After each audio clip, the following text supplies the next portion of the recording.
بسم اللہ الرحمن الرحیم۔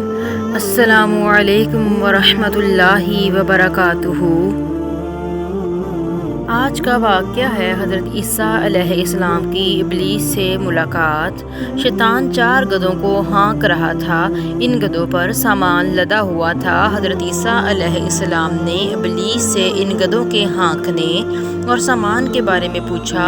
ابلیس نے جواب میں کہا کہ تجارت کا سامان ان گدھوں پر لدا ہوا ہے اور خریدنے والوں کی تلاش کر رہا ہوں۔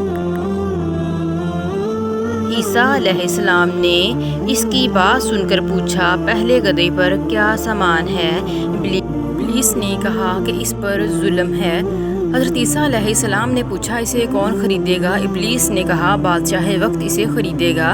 دوسرے گدھے کے بارے میں پوچھا کہ اس پر کیا لدا ہوا ہے؟ ابلیس نے کہا، حسد۔ حضرت عیسیٰ علیہ السلام نے پوچھا کہ اسے کون خریدے گا؟ شیطان نے کہا، علماء۔ حضرت عیسیٰ علیہ السلام نے پوچھا، تیسرے گدھے پر کیا لاد رکھا ہے؟ ابلیس نے کہا، خیانت۔ حضرت عیسیٰ علیہ السلام نے فرمایا، اسے کون خریدے گا؟ تو شیطان نے کہا کہ اسے تاجر خریدیں گے۔ پھر چوتھے گدھے کے بارے میں پوچھا کہ اس پر کیا لاد رکھا ہے؟ ابلیس نے کہا، مکرو اور فریب۔